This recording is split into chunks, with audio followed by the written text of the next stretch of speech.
उपाध्यक्ष महोदय, इसी में मैं सहमत हूँ माननीय सोमनाथ चटर्जी से, जब सभी जानते हैं कि ऐसे व्यक्ति की नियुक्ति और ऐसे अवसर पर और इतने बड़े देश में नियुक्ति करना, जबकि विदेश नीति के बारे में बहुत सारी बातें खड़ी हैं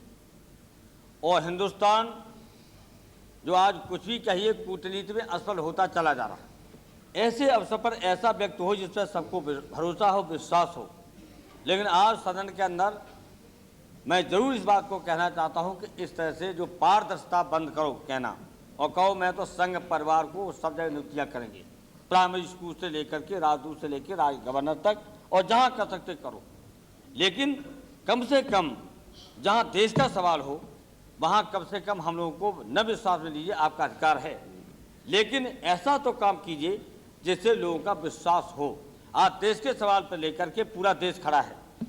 कोई भारतीय जनता पार्टी सरकार के साथ नहीं, चाहे कारगिल युद्ध से लेकर के कोई सवाल खड़ा है, पूरा देश के साथ है, पूरा दल, न कोई किसी जात न धर्म। तो ऐसे अवसर पर हम लोगों की भावनाओं को भी आदर करना चाहिए देश के सवाल को लेकर। ऐसे व्यक्ति को जिसमें पूरा भरोसा नहीं है यहाँ पर, और ये जान पहचान नहीं, कोई अनुभव नहीं, और आज भले ही आप सत्ता में बैठे हो,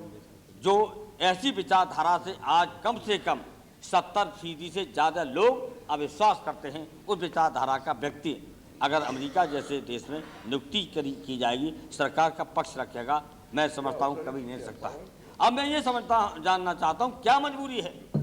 आपको कौन मजबूर कर रहा है, ये मजबूरी क्या है, कौन मजबूर कर रहा है, ये सदन के सामने स्पष्ट होना चाहिए कि उपाध्यक्ष महोदय ऐसे व्यक्ति नियुक्ति क्यों की गई है। हम ऐसे व्यक्ति की नियुक्ति करने के खिलाफ हैं और हम जानते हैं कि ये देश के हित के लिए नहीं है। ये देश जो हमारे देश की जो दुनिया के देशों में हमारे स्वाभिमान, हमारा सम्मान, हमारी कूटनीति और हम अपने देश को आगे बढ़ाएं, विकास में नहीं, आज जो सीमा की सुरक्षा को लेकर के हमारी आंतरिक एकता को अखंडता खतरा है। ऐसे मौके पर भावनाओं को कुठाराघात मत कीजिए और उस व्यक्ति को वापस लाइए और दूसरे व्यक्ति को ऐसे को नियुक्त कीजिए जो कम से कम लोगों का विश्वास हो। जिस व्यक्ति पे आज ही से प्रश्न चिन्ह उठा, मैं समझता हूँ ये पहला सदन में यहाँ मौका होगा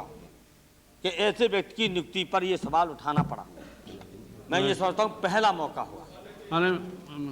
और इसलिए हम चाहते हैं कि इस ऐसे व्यक्ति को आप वापस लाइए और पारदर्शिता जो आपने कहा ऐलान किया है उसका पालन करते हो तो तत्काल वापस ला करके और दूसरे व्यक्ति को वहाँ नियुक्ति। हाँ तो यहाँ नियुक्ति तो बात कीजिए। उपाध्यक्ष